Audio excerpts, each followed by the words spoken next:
Hey, everybody, I'm John Granado. You can hear me mornings on ESPN 97.5 and 92.5. That's Josh Jordan. You can hear him Sunday mornings on Moneyline. You can also see his work at sportsmaphouston.com. Hit subscribe if you haven't yet so that you get all of our content here on SportsMap HOU. Hey, Josh, this week there's been a lot of chatter about the possibility of trading Brandon Cooks. Lance Zierlein, my morning show partner, was a guest on The Wheelhouse, and Jake Asman asked him about Cooks' value.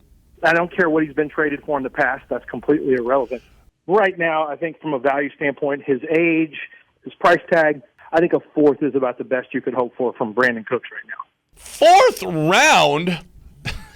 This is a guy that went for a couple of first-rounders. I guess if you put on a Texans jersey, you automatically lose value. Okay, that's all. That's just what happens. Listen, I'm of the opinion, Josh, that it's worth more. What fourth rounder is going to give you the kind of production that Brandon Cooks gives you? Why would you trade him? Davis Mills could use a guy like Brandon Cooks as opposed to a fourth rounder, right? Oh, absolutely. It's all about value with Cooks, man. If they were going to get a first or a second rounder, I'd think about it.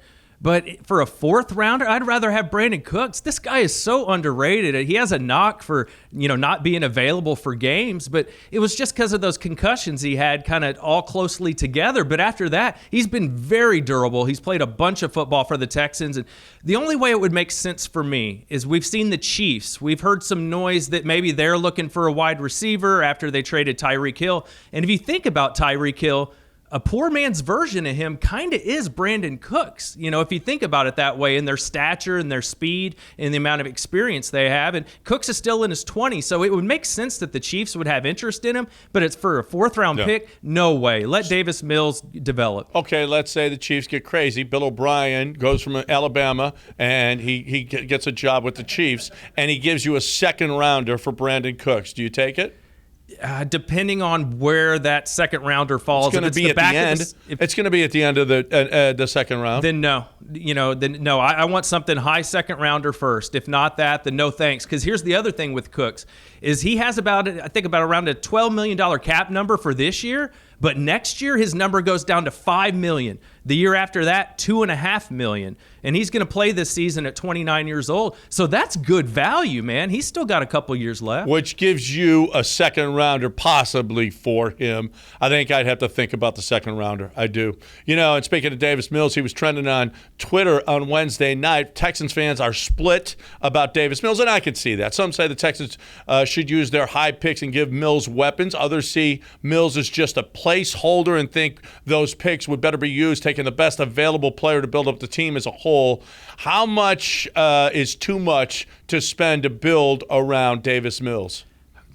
I mean, I at least want a couple of those, high picks to go to the offense. We've been pounding the table for them to draft a running back, somebody that could give the offense a little bit of juice, take some pressure off of Davis Mills. And I think an offensive lineman makes a whole lot of sense, especially at number 3. If Evan Neal's there, somebody like that, I'd be good with that. And if they want to go receiver with one of these picks in the second or third round, go for it. Yeah. Listen, if Davis Mills isn't the guy, the next quarterback that comes in here needs weapons. He needs line. He needs a running game. He needs all of those things. So this is not just for Davis Mills. This draft is not just to get Davis Mills everything that he needs.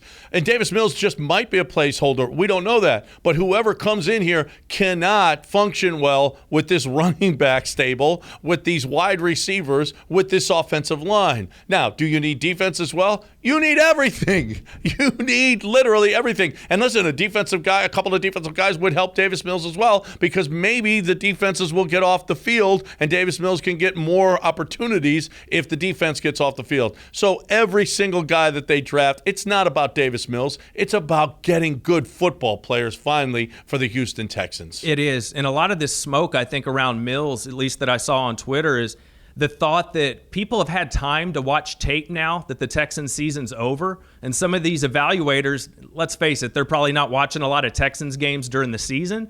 But after the season, when they look back, they saw a lot of good things from Davis Mills.